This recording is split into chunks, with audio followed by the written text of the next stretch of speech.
अस्सलाम वालेकुम नाज़रीन। पंजाब के वज़ीर आला उस्मान बुज़दार साहब ने एक दफ़ा फिर फ़याज़ुल हसन चौहान साहब को अपनी तर्जुमानी की ज़िम्मेदारी सौंपी है। चौहान साहब माजी में 2 दफ़ा रह चुके हैं, पहले हुकूमत का तर्जुमान और अपनी फाउल लैंग्वेज, इंडिसेंट लैंग्वेज या चब ज़ुबानी की वजह से मशहूर भी हैं और उसी वजह से इनको हटाया भी गया माजी में। तो ये तीसरी दफ़ा इनको लगाया गया है। तो ताहिर साहब से हम ये पूछेंगे कि ये तीसरी दफ़ा जो इनको बुलाया गया है उन्हीं ज़िम्मेदारियों के साथ, तो ऐसा अब इस दफ़ा क्या नया है या किन शराइत पे इनको लगाया गया है कि माजी वाली गलतियाँ इनसे ये नहीं दोहराएंगे। तो ताहिर साहब कुछ बताएं, ये क्या माजरा है, तीसरी अपॉइंटमेंट और वही ज़िम्मेदारियाँ? वो जी बहुत डिसअपॉइंटमेंट है on the part of the PTI government, Buzdar government, कि यार मतलब आपको एक अपना स्पोक्स पर्सन ही नहीं ढूंढ पाते। आप अपने पूरी एग्जिस्टिंग कैबिनेट से या चले आपके बाकी एमपीए जिनकी तादाद कोई 170 के करीब है, अगर आप मज़ीद डालें तो शायद मतलब वो जो रिज़र्व सीट पे हैं उनको ऐड कर लें तो और बढ़ जाएगी। तो आपको एक बंदा नहीं मिलता।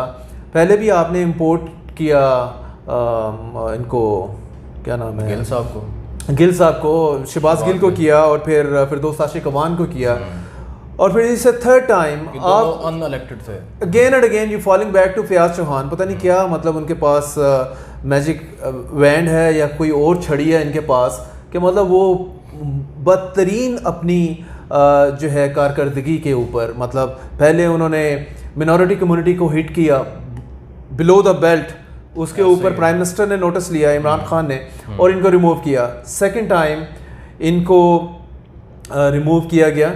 अगर आप स्टेज एक्ट्रेस, जी स्टेज एक्ट्रेस, वो तो हाँ जी वो तो बिल्कुल शुरू में ही जो है नरगिस के हवाले से उसको हाजन बनाने चले थे ये साहब, और बाजी बना के चले गए थे, अपने बहन कह के फिर उन्होंने माफ़ी जी माफ़ी की। और उसके बाद सिर्फ यही नहीं काम रुकता, मतलब अपोजिशन के हवाले से भी इतनी लंबी ज़बान आप इस्तेमाल करते हैं। बिल्कुल करें, आप उनको टारगेट करें, कोई नहीं रोकता, लेकिन आप अपने अल्फाज के चुनाव में you got to be careful, you representing the Punjab government.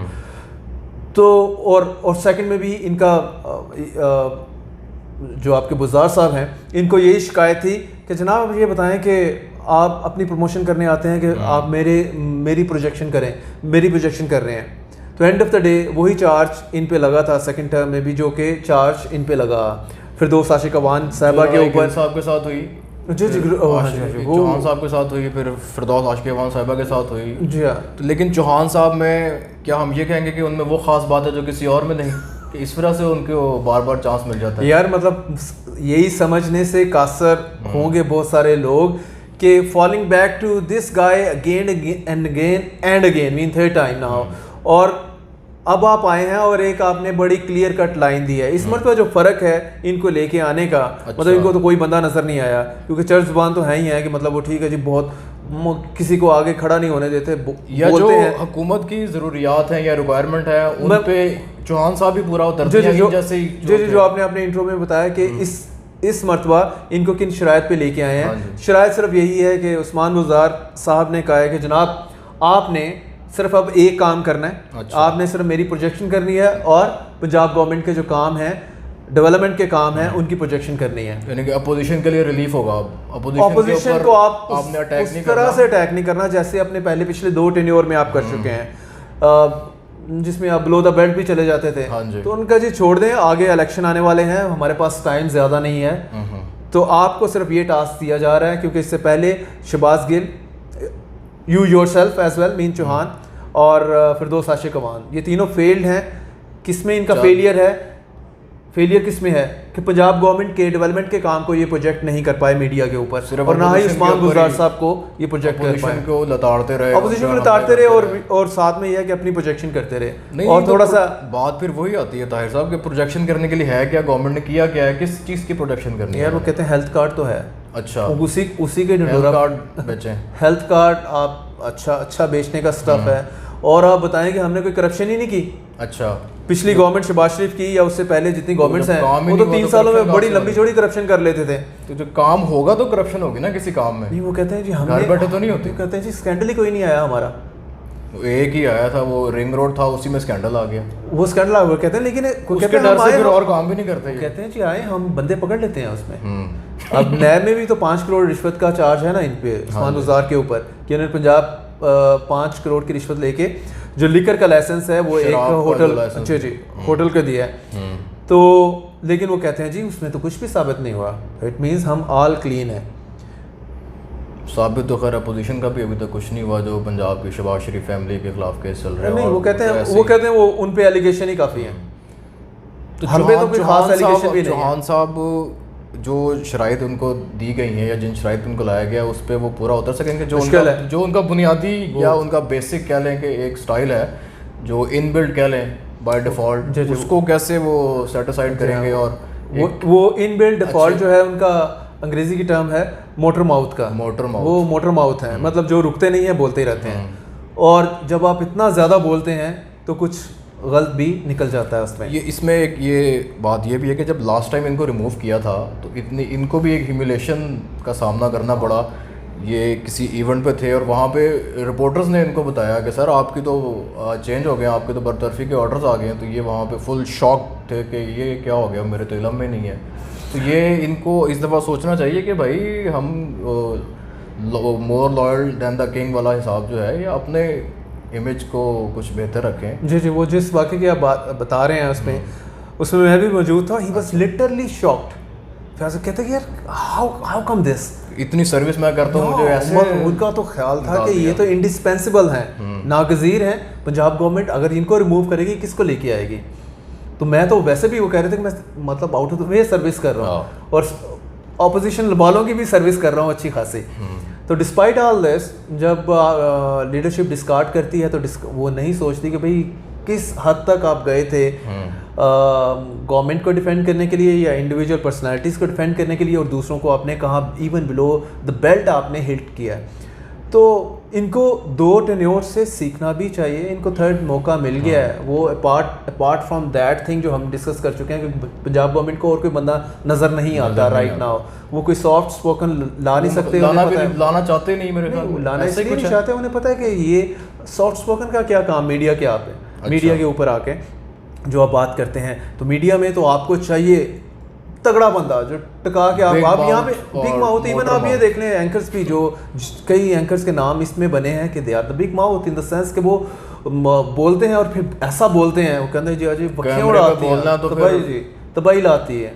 ऐसे वर्ड यूज़ हो रहे होते हैं। आप कहते हैं कि यूजुअली मतलब ये ऐसे वर्ड आप इस्तेमाल नहीं करते जब आप ऑन कैमरा होते हैं।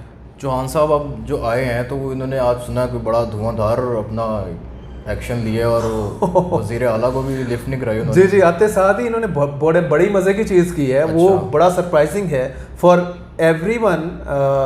Everyone in the Punjab cabinet. अच्छा, पंजाब कैबिनेट वाले सरप्राइज हैं यार। ये आते साथ ही इनको अपॉइंट किया सिर्फ स्पोक्स पर्सन, इनको इंफॉर्मेशन मिनिस्ट्री नहीं दी गई दिस टाइम। नहीं, वो चीफ मिनिस्टर के पास ही है। अच्छा, उन्होंने अपने पास रख लिया।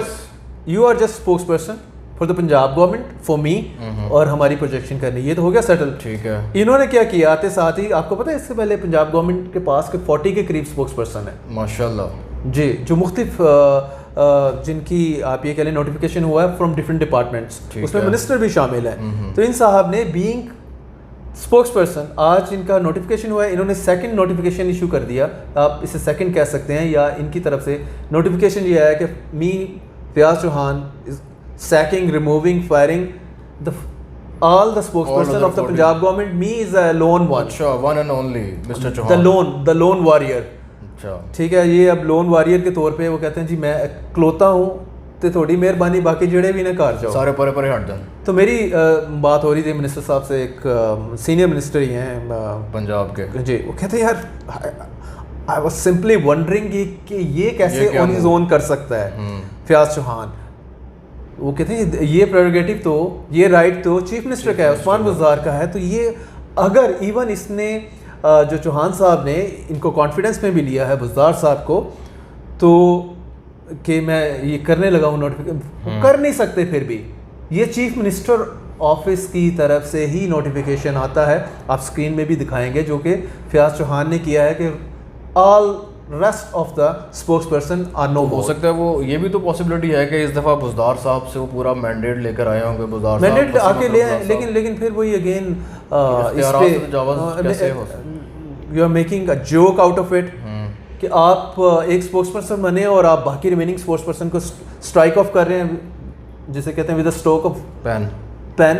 तो that is unfortunate in that sense, क्योंकि पीटीआई की गवर्नमेंट इस तरह की चीज़ें हम पहले भी बहुत देखते हैं कि मतलब आप जो एसओपीज़ हैं, प्रोसीजर जो हैं, कई चीज़ों में आप नहीं फॉलो करते। चले, आपके कहने का मतलब ये है कि चौहान साहब को जिन शराइत पे लाया गया है उनमें अब जो अपोजिशन है उनको भी थोड़ा रिलीफ मिलेगा, जो ख़ास तौर पे मरीम नवाज़ की के ऊपर जो पर्सनल अटैक्स जो फिरदौस आशिक़ साहिबा करती थी वो अब हमें नज़र नहीं आएंगे, या अपोजिशन को इनका सामना नहीं रहेगा, प्रमोशन की तरफ ही रहेंगे। देखें पर्सनल अटैक तो अटैक्स जो हैं वो तो इमरान खान साहब पे भी बड़े होते रहे हैं या हो रहे हैं फ्रॉम द ऑपोजिशन। आज भी पंजाब असम्बली में नून लीग के एक MPA ने इमरान खान साहब के हवाले से इंडिसेंट वर्ड्स यूज़ किए हैं, रिमार्क्स पास किए हैं, उनको शायद बैन भी किया गया है असम्बली फॉर फ्यू डेज़ में भी। ठीक है, तो पॉइंट ये है कि दोनों साइड से, चाहे आप गवर्नमेंट में हैं या अपोजिशन में हैं, आप बिल्कुल अटैक करें, लेकिन आप बिलो द बेड ना जाएं, इंडिसेंट ना हो, आप डर्टी लैंग्वेज मत यूज़ करें। आपने जितना क्रिटिसिज्म करना है करें। आप करप्शन पे बात कर रहे हैं, बिलियंस में एक दूसरे पे एलिगेशन लगाते हैं की है, लेकिन यार आप इस तरह की टर्म्स ना निकालें जिससे मतलब डेरोगेटरी टर्म्स, लेकिन ताहिर साहब यूजुअली तो यही देखा जाता है, या हमने देखा पहले कि जो हुकूमत में जो जमात होती है वो ज़रा बड़े ज़र्फ़ का मुजाहरा करती है, अपोजिशन अपनी तनकीद और क्रिटिसिज्म जारी रखती है, जो गवर्नमेंट है वो इस तरह की फाउल लैंग्वेज में इंडल्ज नहीं होती, वो कहते हैं हम काम पे तवज्जो दें, बस हम काम करते हैं। लेकिन पीटीआई तो अपोजिशन मोड में ही रही ना, वो उसी मोड में आई है और गवर्नमेंट भी कर रही है, उसको लग रहा है वो इसके बारे में तो यही कहा जाए कि अपोजिशन भी यही है, गवर्नमेंट भी यही है। पॉइंट ये है कि फयाजुल हसन चौहान साहब जो हैं अब आए हैं थर्ड टाइम, तो एटलीस्ट पिछले 2 मरतबा में जो रह के एज स्पोक्स पर्सन और इंफॉर्मेशन मिनिस्टर, अब इंफॉर्मेशन मिनिस्टर नहीं है, लेकिन फॉर गॉड सेक उनको चाहिए कि वो वाली लैंग्वेज मत यूज़ करें आप ग्रेसफुली। और साफियों के हवाले से साफियों के हवाले से भी तो ये यूज़ करते रहे हैं बैड लैंग्वेज। यार आप बैड लैंग्वेज को छोड़ दें, आप प्रोग्राम में जाते हैं वहाँ लड़ पड़ते हैं एंकर्स के साथ, ये जब कोई hard question develop temperament patience के साथ आप देखें टैक्स पर आ जाते हैं, और फिर वही बात है कि आप कहेंगे कि क्या तीसरा मैंडेट तो इनको मिल गया, क्या पर्सनैलिटी तीसरे मैंडेट में चेंज हो जाएगी क्या? ये एक मौमा है, देखते हैं अब। ये मुश्किल लग रहा है इस दफ़ा चौहान साहब किस तरह से सर्विस देते हैं हुकूमत की और अपोजिशन की सर्विस किस तरह से करते हैं। और मैं आपसे आप मुझसे क्वेश्चन किए जा रहे हैं, एक क्वेश्चन आपसे भी है, मुझे बताएं कि बुज़दार साहब खुद इनको ख्याल नहीं आया होगा यार मैं 2 मरतबा इस बंदे को फायर कर चुका हूँ, मैं निकाल चुका हूँ इसी ओहदे पे, तो यार ये अब 2 मरतबा ये फेलियर है, ये थर्ड टाइम मुझे कैसे डिफेंड करेगा या मुझे कैसे प्रोजेक्ट करेगा? ये मैं ज़रूर पूछूंगा इसका जवाब, जब बुज़दार साहब से किसी इवेंट में मुलाकात होगी तो पूछेंगे उनसे ज़रूर। मैं तो खुद इसमें हैरान हूँ कि आप बार बार एक ही, इतनी आपकी कैबिनेट है, इतने आपके MPs हैं, आपको और कोई बंदा ही नहीं मिल रहा, इस तरह कर ले। और इतने ही अगर वो अच्छे थे तो भाई फिर आपने पहले निकाला क्यों नहीं? ऐसा कर ले, आप रखते अगर आपकी ज़रूरत है जो 3 मंथ की स्टेंट दे दें, ये म्यूजिकल चेयर कोई इस तरह का कर ले, मतलब अब चेंज किया आपने 3 माह किसी और को चांस दे दें, फिर 3 माह और दे दें, and before going to election 6 माह आपके पास होंगे ना, और उस दौरान आपने काफ़ी कुछ काम भी किया होगा डेवलपमेंट का, तो वो आप आखिरी 6 माह में फिर आप देखें हु इज़ द बेस्ट उमंग जो आपने चूज़ किए हुए हैं, तो उनमें से उसी को 6 माह के लिए इस प्रोजेक्शन पे लगा दें। इस तरह का कोई सीन कर लें, मैं तो ये सजेस्ट करता हूं। चलें देखते हैं नाजरीन, देखते हैं चौहान साहब अब पंजाब हुकूमत को किस तरह से सर्व करते हैं और अपोजिशन को कैसे डील करते हैं आने वाले वक्त में। शुक्रिया।